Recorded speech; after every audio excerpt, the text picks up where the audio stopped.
What a disaster. What an utter disgrace for these United States of America. What went down last night at Madison Square Garden was not like the pro-Nazi rally of 1939. It was a pro-Nazi rally of 2024. And friends, let's be absolutely clear. Remember, this is what they're saying out loud. There's even more. It's even worse what they say when they think nobody is listening. Now, I will tell you, I did not watch this rally live. I have only been able to stomach the pieces that I have picked up in the media, including the feeds, the excerpts, unedited excerpts from folks who put this up, like Aaron Rupert. Give him some love over on Twitter. The Kamala campaign, and from the folks at Midas Touch. And I don't know how to pronounce his name over on Twitter, but it's ACYN, Asin, maybe. These folks, they subscribe to these media clipping services, which are quite costly a month, and they can clip things live. And that's why you can see these things in their feed. And I can use that to provide you updates on what's happening. But let me say again, and I mean this, Donald Trump really went too far. And I know he went way too far, but there actually is no floor. There is nothing. There is no, he can always go lower. I promise you. And last night was even lower than any of us ever could have expected. Now, the very fact that Donald Trump decided to schedule his closing argument rally at Madison Square Garden, 85 years after the infamous, albeit fringe, giant rally, pro-Nazi rally where there were Hitler salutes and Nazi, swastikas, and organized by the German-American Bund. That was frightening enough.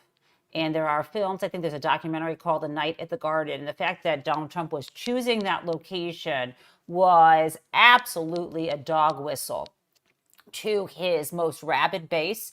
It was making them even more violent. He is leading the way for even more white supremacy and setting this nation back further with hatred and vulgarity and authoritarian leader worship.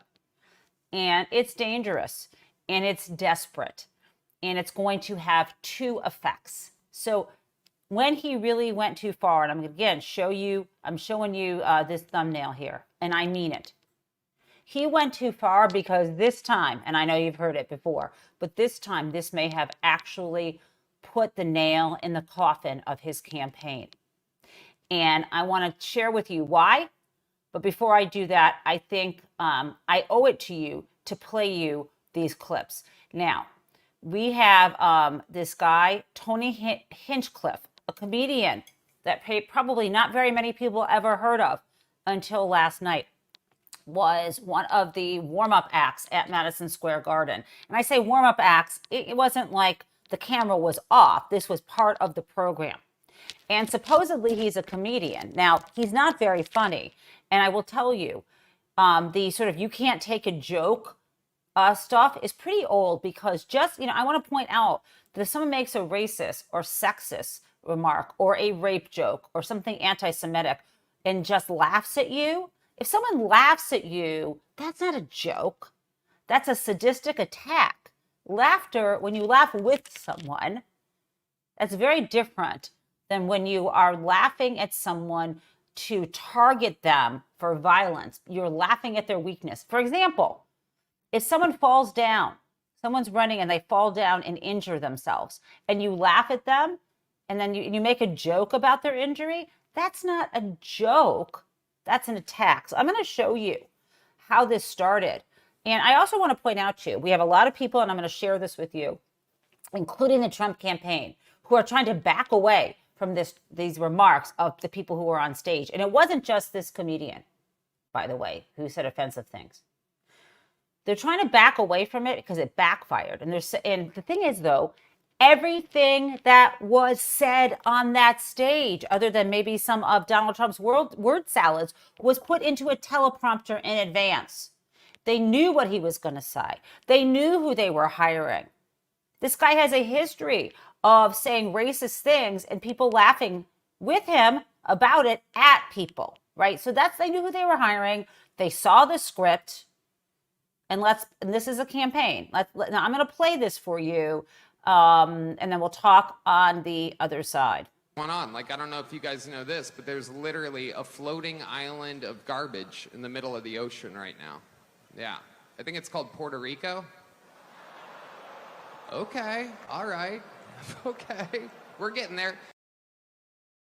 Even that crowd, you had some people laughing, but you kind of had some people grimacing there.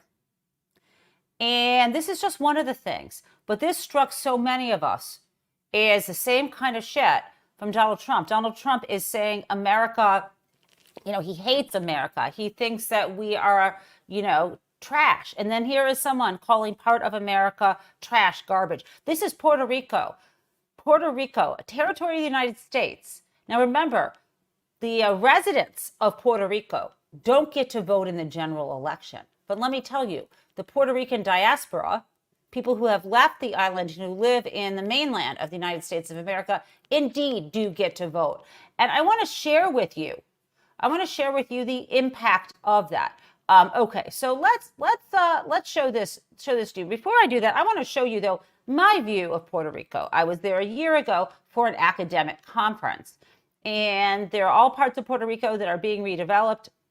It kind of reminds me of the attacks on Detroit. What do these things have in common?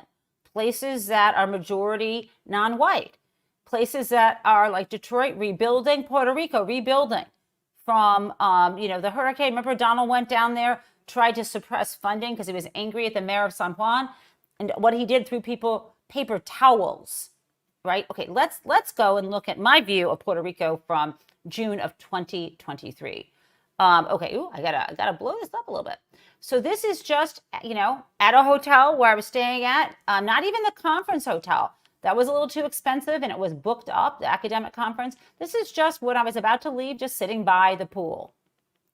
This is the night before I left. A friend of mine who is local, who I used to live in Holyoke and moved back with her wife, took us to this, told us about, and then I went out to this fabulous restaurant. She wasn't there, but I heard about this place, and it is a fusion Puerto Rican and Japanese restaurant that was unbelievable. This is just a gorgeous, I don't know, is this a banyan tree? I don't know, just walking down the street at night. I have so many more gorgeous pictures of Puerto Rico. And yes, are there places that are troubled? Sure, everywhere in the world there are. Why would you attack part of the United States of America? Now let's talk again. While he is calling Puerto Rico a floating island of garbage. Let's look at the numbers here, and I'm gonna blow this up as big as I can for you guys. We got some numbers. I pulled this up. I know you're seeing some numbers going around on Twitter. Probably people go to Wikipedia. I decided to go to actually a source, actual source from a census. This is the Puerto Rican population. This is the diaspora in the 50 states. This is from 2018. This is about as good as I think I can get right now. Now, I want you to look, this is alphabetical, but I would like you to look, because we know this, at go 2/3 of the way down here, and you get to the Puerto Rican population in Pennsylvania, 472,000. 472,000. The total Hispanic population is 971,000. So the percent Hispanics in Pennsylvania, 7.59%. Of course, this is not, monolithic voting block. But when I look at the number of Puerto Rican voters in Pennsylvania, overall 472,000 in a battleground state seems significant. Let's take a look also at the state of North Carolina. North Carolina has 115,000 members of the Puerto Rican diaspora, right? That seems pretty big. And overall, the Hispanic population in North Carolina is 10 million people. That's close to 10% of the population. I could go on and on, but I have more to talk with you about. So I just gave you some numbers. What do you think the instant, I know you guys know this, what do you think the instant impact of that racist, offensive comment was? The instant impact are many new endorsements for Kamala Harris. And I'd like to share some of those with you now. Okay, so we have right here, we had, hold on one second. I'm going to try to blow this up as big as I can for you. It's not going to necessarily get that big.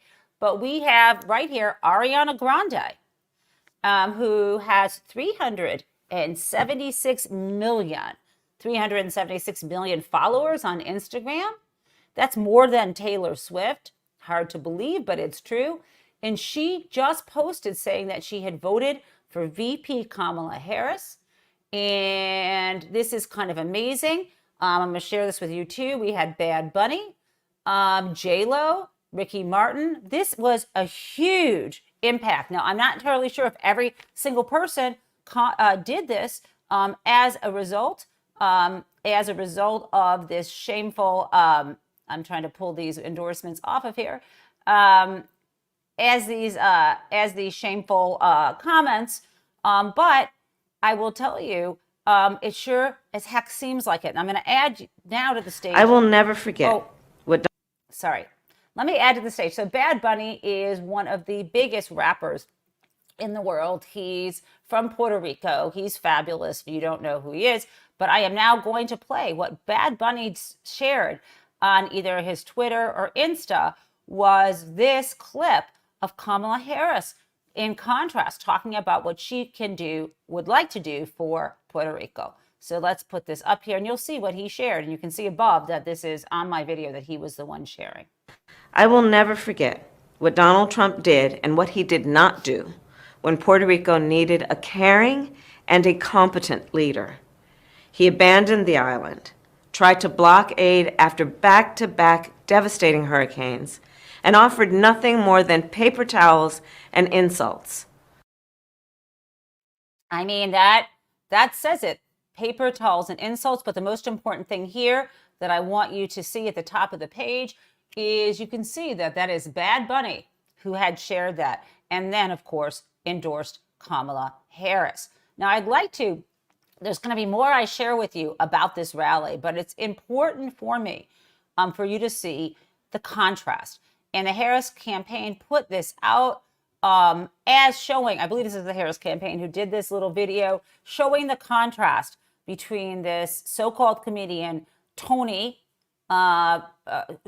expressing racist concepts to an somewhat adoring crowd and somewhat skeptical crowd who was brought there by Donald Trump to make the closing argument. Let's hear the contrast. Let's see it. There's a lot going on. Like, I don't know if you guys know this, but there's literally a floating island of garbage in the middle of the ocean right now. Yeah. I think it's called Puerto Rico. Puerto Rico is home to some of the most talented, innovative, and ambitious people in our nation. And Puerto Ricans deserve a president who sees and invests in that strength. I will never forget what Donald Trump did and what he did not do when Puerto Rico needed a caring and a competent leader. He abandoned the island, tried to block aid after back-to-back devastating hurricanes, and offered nothing more than paper towels and insults. And now Donald Trump promises to be even more extreme, talking about using the military against his political enemies and being a dictator on day one. Puerto Ricans deserve better.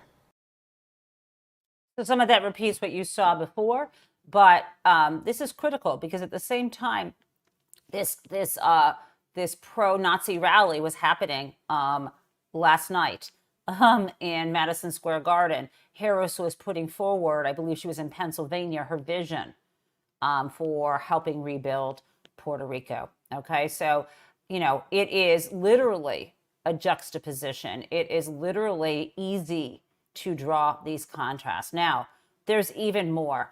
And I hate to do this, But I want you to see what happened last night. Again, this is what they were willing to say out loud in front of a crowd at Madison Square Garden, broadcast on, I think MSNBC played it, CNN, broadcast to tens of millions of people. This is the part they say out loud. There is more that they don't. Okay, playing this, it's disgusting, just like what we saw, but I want you to see what Donald Trump stands for. Heck yeah, it's a cool black guy with a thing on his head. What the hell is that, a lampshade? Look at this guy. Oh my goodness. Wow. I'm just kidding. That's one of my buddies. He had a Halloween party last night. We had fun. We carved watermelons together. It was awesome. I'm not seeing the joke at all. And there is more from the same rally, from the same guy. Again, all of his comments were approved in advance. No one pulled him off the stage. No one showed him the hook. Let's play this too. Welcome migrants to the United States of America with open arms. And by open arms, I mean like this. I don't think you can see that. I'm going to pull this up so you can see it better and rewind it. Okay, and before I say more about this, it is hypocritical, it's offensive, and it's disgusting. And again, just one of the things that he had to say. I welcome migrants to the United States of America with open arms. And by open arms, I mean like this. Okay, I'm going to stop here before we get to the comments. If they think, why would you, if they're claiming, can't you take a joke? And we've already talked about why these aren't jokes, but if they actually think this is a joke, who is a joke on? Are they saying, oh, this is what people think of us? They think we're a bunch of racists? And so they want to have someone up there saying that? Well, no, he didn't announce that. He went up there, and even so, this is a guy who says he's making jokes, but they're not jokes. It's just straight racist comments where he laughs and racists laugh along with him. Let's keep going. It's wild. And these Latinos, they love making babies too. Just know that. They do. They do. There's no pulling out. They don't do that. They come inside, just like they did to our country. Vulgar, disgusting, expressing the great replacement theory fear. Do we need to talk about why he's targeting only immigrants who are brown here? What's going on? Why is he doing that? Elon Musk is, as we know, an immigrant from South Africa. Donald Trump's family immigrated here, as Mary Trump pointed out. Fred, I should say this, was it her mother, her grandmother? One of them was one of 10 children. This is not unusual for people to have large families, and yet they're only choosing to make this particular attack on one group, groups that aren't white. This is so clear what they're trying to do. And I actually have more for you. Let's play this too, in case you missed it. Israel and Palestine, we're all thinking the same thing. Settle your stuff already. Best out of 3. Rock, paper, scissors. You know the Palestinians are going to throw rock every time. But you also know the Jews have a hard time throwing that paper. You know what I'm saying? Just fuck all the way off. What a disgusting, disgusting pig. I am sorry. That anti-Palestinian, anti-Jewish comment, anti-Israeli comment. Who is funding these wars in the Middle East? It is the United States of America helping fund, whether you consider it justifiable defense by Israel or you believe it's going way too far. You make your choice, but the money is coming from here. And on the other side, who's funding Hezbollah? Who's funding Hamas? That's not coming from the Arab people. This is the problem in the Middle East, stems back to the British flippin' empire. Those are white Europeans who created a problem for people in Israel and in Palestine because of the way they went about dismantling colonialism. And right now, I am not going to get into all the details, but it takes a lot of nerve in the middle of what is a bloody, terribly sad crisis and situation that is being exploited by the leader of Israel, who I cannot stand, the war criminal Netanyahu. And I am a Jew. And the idea that he is up there doing this and making these terribly racist and anti-Semitic comments are just disgusting to me. But there's more. And again, no one pulled this guy off stage. Everybody approved his remarks. So I think I got enough of his slurs. Let's try Rudy Giuliani. Let's do one more, and then we're gonna pivot to Donald, and then we're gonna talk about some good news coming out of the Kamala campaign. Okay. Was our darkest hour. October 7 was Israel's darkest hour. They are our best friend. I worked for Ronald Reagan for 8 years. Ronald Reagan said, we have to be there for Israel always because they are always there for us. Hamas is not there for us. Iran is not there for us. They want to kill us. And the Palestinians are taught to kill us at 2 years old. They won't let a Palestinian in Jordan. They won't let a Palestinian. Okay, I just have to stop because I can't.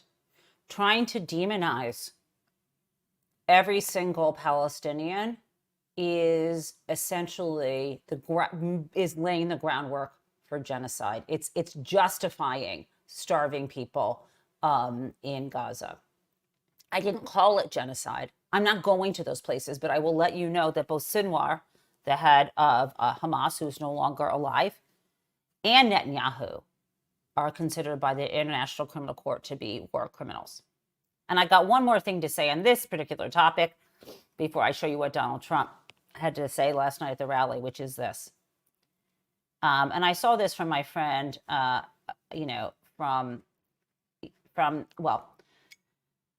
I don't want to start naming names, but I'll just say a dear friend of mine who made note yesterday of the fact that the Anti-Defamation League has yet to denounce Donald Trump's statements admiring Hitler. This is the Anti-Defamation League, which has been historically extremely well respected, nonprofit organization seeking to identify hate groups, raise awareness, and protect people from victimization and the horrors of genocide, etc.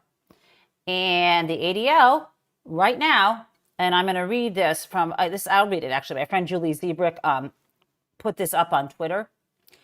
If the ADL is cool with Hitler comments from a presidential candidate, then I'm honestly not sure what business they are in, because it's not combating anti-Semitism or hate. Their extensible excuses range from the Jewish holidays to it's too close to an election to it's not news. I put a tweet up last night saying, what a shame. The ADL had a long, excellent history and is now, as far as I'm considered, aligned with, and I don't know what the purpose is, but it is aligned with hate and it's aligned with propaganda. And I think it's now an arm of the Trump campaign, as far as I'm concerned. That's as far as I'm concerned. I noticed they follow me on Twitter, so I'm glad that they saw that. I will never give a penny to that organization until the leadership both resigns and there is a huge apology made for how it has been hijacked by causes that do not serve the interest of the public and do not serve the interest either of the Jewish people. We are not about hate. For God's sakes, not denouncing comments that he is his pro-Hitler comments, that he wants generals just like Hitler. Come on, ADL. So if anyone who's listening to this, my friends listening to this podcast who might be Jewish, that's how I feel. If you want to tune out now, that is fine. Now, let's talk about what Donald Trump had to say. Okay, so we get Donald making some really weird comments. Let's start with this. And we have a fabulous, brilliant woman, top student at Yale Law School. They were both top students. They're going to have very smart kids. If you believe in that, I believe in it strongly. I would like to have their children because they are going to be smart. Yale Law School, top. I would like to have their children. Couple things.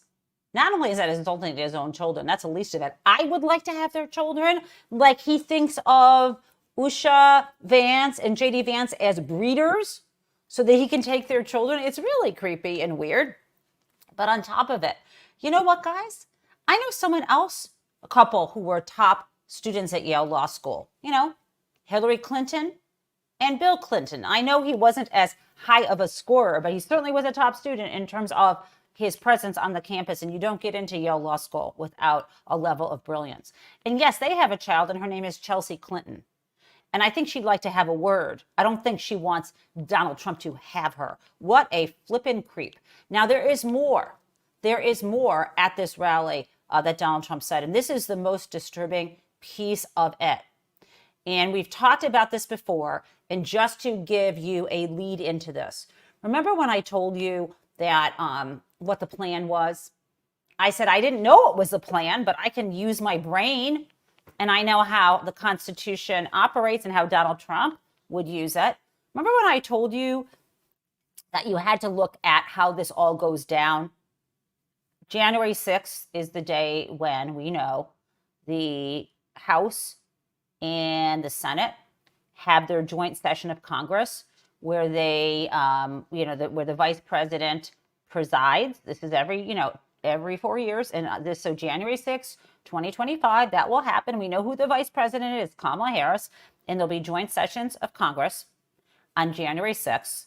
And that will be when the electoral vote is counted and when they have their debates and so on. And right, there's that whole process. We saw that go down in 2020.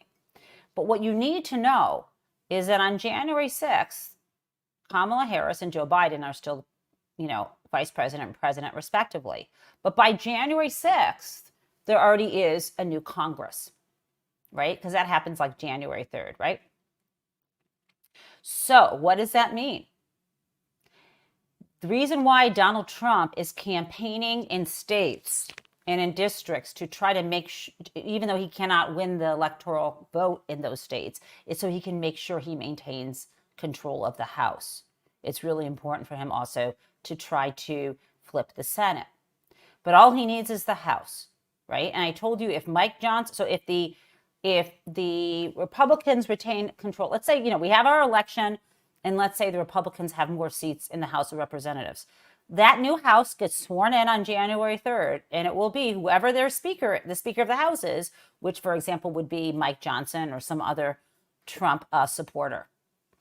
And that is the person who will be throwing sand in the gears in doing something to prevent the process from moving forward. And I already warned you that this will probably go up to the U.S. Supreme Court. This is what I was envisioning because I don't have an evil mind, but Donald does. And I'm the kind of person who, as a lawyer, can always think through what a client might want. And God forbid he were my client, this would be the plan. I would be working for him. Because that's how it works. It's so easy. It's right there. And he said it out loud last night. Here we go. And I think with our little secret, we're going to do really well with the House, right? Our little secret is having a big impact. He and I have a secret. We'll tell you what it is when the race is over. He's just in our face about it. He's just smug. I got a little more. You might say to yourself, why do this? Why go all in like this? Because you're going to alienate. You're going to alienate some voters. They don't care. They don't care because if he actually wins, which is possible, the electoral vote, now they have a mandate for slaughter and terror. There was someone on stage, I'm not even playing, who said that we should all be killed. Not all of us, but the enemies with him. And if he doesn't win, he is going to do what he did before. He's got his Proud Boys and the others ready to stand stand back and stand by. And you may have seen, not at the rally itself, but yesterday, Donald Trump was out and about, not in his trademark blue, wrinkly silk suit and red tie and white shirt. He was out actually wearing black, a yellow tie, a black, not a red MAGA hat with yellow lettering that said, "Make America Great Again." Those are the colors of the Proud Boys. People, we get this. And let me just tell you, it's not just all of us wondering. Let me share this with you. Let me open this a little bit bigger. Charles Gaba, my friend who's a fabulous fundraiser here in the Detroit area and wonderful member of the Democratic Party, he shared this. And so I'm showing you what he shared on Twitter. This is the U.S. Capitol Police is warning people that, in advance, don't freak out because today, Monday, October 28th, let me read you what's going to happen. Again, this is the Capitol Police. You may remember them from January 6th, who basically were the line, holding the line between the future of our democracy and the transfer of power and ultimately anarchy. And okay, this is what they said. Exercise. On Monday, October 28th at approximately 7 p.m., we will be working with our federal partners on a routine training exercise on the grounds of the U.S. Capitol. Please do not be alarmed if you see emergency vehicles and low-flying helicopters. Okay. That's happening tonight at 7 p.m. if you're in the district.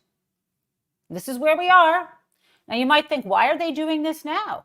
October 28th. Why don't they wait until, closer to January 6th? They're doing it now because we have an election next week.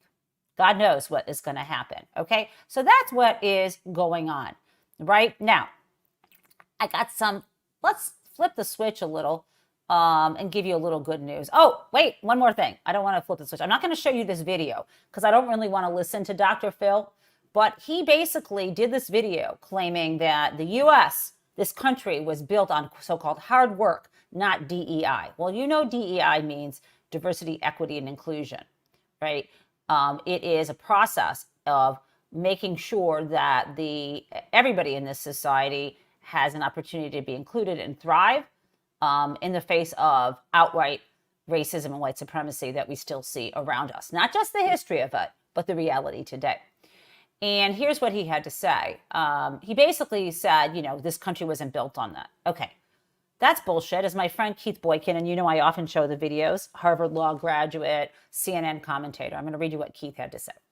This country was built on hard work by unpaid Black people who were exploited by rich white guys who took the credit.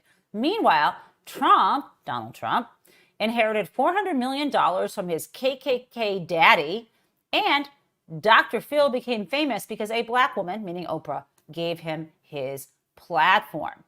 The audacity. Okay, and I think I got one more thing for you before I then switch to the positive news. Let's play Howard Lutnick. This was he's like one of the finance advisors or one of the policy advisors. I don't mean finance like raising money. I mean like advisors, economic advisors for the Trump campaign. I want to play this for you and talk to you on the other side. We all say, make America great again.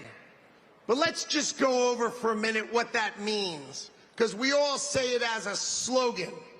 When was America great? At the turn of the century, our economy was rocking. This is 1900, 125 years ago. We had no income tax. And all we had was tariffs. Okay. Folks, I cannot believe that we now finally understand for sure that it's not just Donald Trump with his inanity coming up with this idea, I love the word tariff. He is being pushed by his billionaire backers, including Howard Lutnick, to be supportive of tariffs, which we know the return of tariffs and the end of the income tax would be the end of the administrative state and the world as we know it. Okay, this is basically, and I'm trying to find, there's this fabulous thing my friend Diana Enriquez had to say about this, and I want to, former Wall Street Journal reporter, she wrote the book Taming the Street. She wrote Wizard of Lies about Madoff, Bernard Madoff. Fabulous, fabulous book. And here's what she said in response to Howard Lutnick about, late 19th, early 20th century when we had tariffs and not income tax, right? Here's what she said. In that era that they're romanticizing, we had Jim Crow terrorizing our Black neighbors, widespread child labor, no weekend breaks for workers, no women voting, no Social Security, no federal deposit insurance, no mutual funds. She said the air was so filthy in many cities, they turned street lamps on at noon. Grand times. We could go on. And let me tell you this other piece of this that makes me sick. You may know Howard Lutnick because he was the CEO of Cantor Fitzgerald, the bond firm, during 9/11, when the Twin Towers were bombed, essentially, in this terrorist attack on U.S. soil. And he was at the time thought to be quite a hero because he was there helping the survivors, the families who survived that. I'm sorry, not just the survivors, but the widowers and the family of people who worked at Cantor Fitzgerald who died, so many of his employees. And he had this brush with death, and he had this moment where he survived, and this tragedy. And what happens? Who is he now? He's a Shonda. That's who he is. It's terrible. What a different picture. They want to basically raise what a tariff will do is, as you know, it is a tax on imports, not on foreign countries. It will make products more expensive in the United States.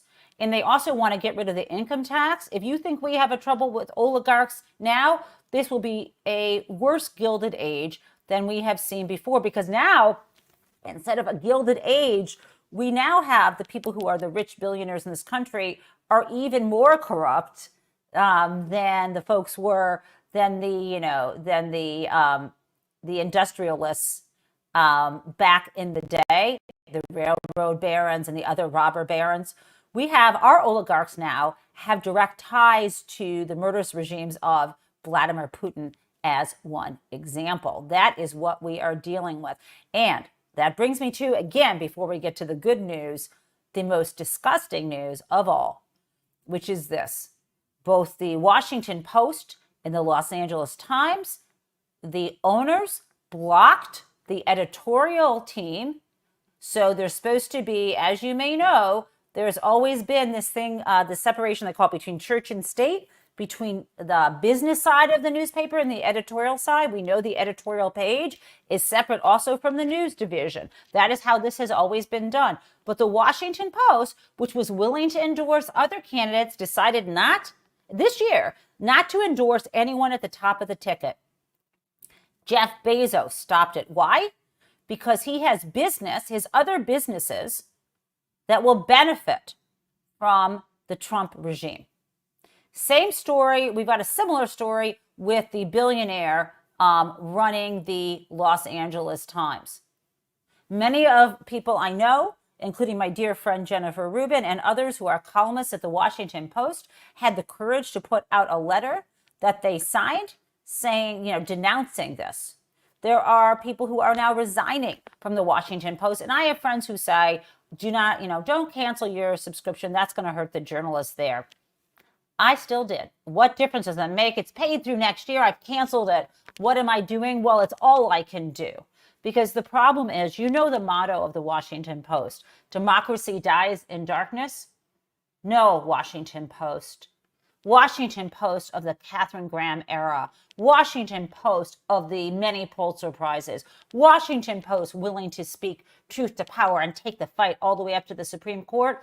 Democracy used to die in darkness. Now democracy dies when the means of communication are controlled by spineless oligarchs who have more than enough money and are choosing to line their own pockets and further their own dynasties at the expense of the great American people, and we will not stand for it. We will be at the ballot box on Tuesday. Speaking of which, now let's get to the good news.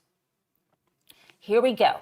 This is some good news, good reporting from yesterday out of ABC. Now this is nationwide. This is not, in the battleground states, but you can see the gap is widening between Kamala Harris and Donald Trump. She is at 51%. He is at 47%. The methodology here, it's never all that great. It's just 2,800 adults. Of them, 2,392 are registered voters and only 1,900 are likely voters. The split here is 29% each for Democrats and around 30% for Republicans, and so on. Okay, so that is the numbers we have there. I want to remove that. Okay, and what we're also seeing, if you dig deeper into that polls, in particular categories, you are seeing a swing toward Kamala Harris where you did not see it before. Now, it's all going to come down to these battleground states. Michigan, where in Detroit, he has repeatedly insulted Detroit.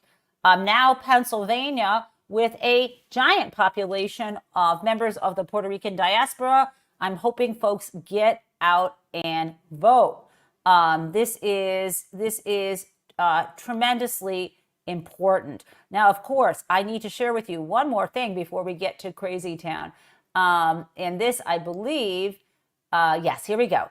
This is one of the great things that happened Friday night. We have Beyonce, the queen herself, endorsing Kamala Harris in Houston at this ginormous rally.